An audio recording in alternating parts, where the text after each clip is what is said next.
మీరు అందమైన అమ్మాయిల ప్రొఫైల్స్ చూసి ఫేస్బుక్ ఫ్రెండ్ రిక్వెస్ట్లు పెడుతున్నారా? వాటిని సదరు అమ్మాయిలు యాడ్ చేసుకుంటున్నారా? అయితే మీకు బ్యాడ్ టైం స్టార్ట్ అయినట్టే. అవును, హైదరాబాద్లో కిలాడీ లేడీలు నకిలీ అకౌంట్లు, ఎవరో బ్యూటిఫుల్ గర్ల్స్ ఫోటోలు పెట్టి అబ్బాయిల్ని బురిడీ కొట్టిస్తున్నారు. సోషల్ మీడియాను అడ్డాగా చేసుకుని ఏకంగా 17 మంది అబ్బాయిలకు ఫేస్బుక్ సాక్షిగా శటకోపం పెడుతున్నారు. కిలాడీల బాధితులు గంటకొకరు ఫిర్యాదు చేస్తుండటంతో అవాక్కవుతున్నారు పాతబస్తీ పోలీసులు.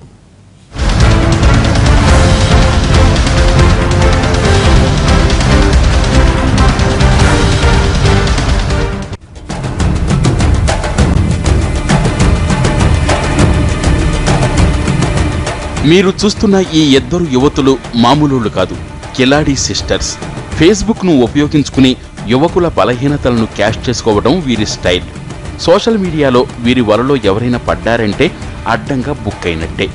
ఈ ఇద్దరు యువతులు సొంత ఊర్ల నుంచి వ్యక్తిగత కారణాలతో ఇల్లొదిలి పారిపోయొచ్చారని మీర్చౌక్ పిఎస్లో కేసు నమోదయ్యింది. అయితే ఈ అమ్మాయిలు మాత్రం యువకులను బురిడీ కొట్టించి తమ విలాసాల కోసం వేలాది రూపాయలు వసూలు చేశారు. फेसबुक लो नकली अकाउंट्लू अंदమైన फोटोलू पेटी युवकुలను ट्रैप చేశారు. यू नो ना वेरी वेल फेसबुक पे हर किसी का नॉर्मली फ्रेंड्स रहते हैं. आप ऐसे बोल रहे हो जैसे हम लोग पहले इंसान हैं जिनके फेसबुक पे फ्रेंड्स है. मेरे मामा भी है, उनकी आईडी में 4000 फ्रेंड्स है. तो क्या बड़ी बात है इसमें? वो लोग खुद ही फ्रेंड रिक्वेस्ट भेजे, हम लोग किसी को फ्रेंड रिक्वेस्ट नहीं भेजे. क्या धोखा दिए उनको तो नेक्स्टली कोई और भी है तो वो लोग सेम हरकत करते हैं. उसमें कोई बड़ी बात नहीं. हम लोग देहरादून में थे. ఒక్కొక్కరి దగ్గర నుంచి 40,000 రూపాయలకు పైగానే వసూలు చేసినట్లు పోలీసులు దర్యాప్తులో తేల్చారు.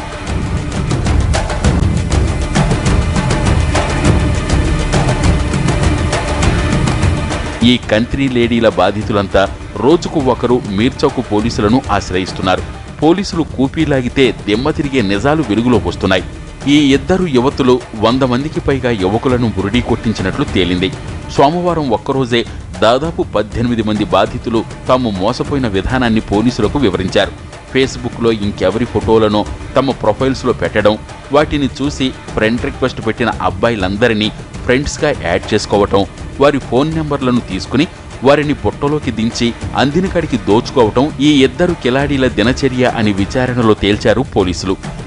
సుమారు 30 రోజులు విపరీతమైన కష్టపడి వాళ్ళు ట్రాక్ ఆన్ చేసి సోషల్ మీడియాలో ఉన్న వాట్సాప్, ఫేస్బుక్ ఇవన్నీ కూడా వెరిఫై చేస్తే ఆశ్చర్యకరమైన రీతిలో కొన్ని నిజాలు బయటపడినాయి. ఎన్నాళ్లుగా గుట్టుచప్పుడు కాకుండా వ్యవహారం నడిపిన బాధితులంతా తీరా తాము మోసపోయామని తెలిసాక లబోదిబోమంటున్నారు. వరుసగా పోలీస్ స్టేషన్లను ఆశ్రయిస్తున్నారు.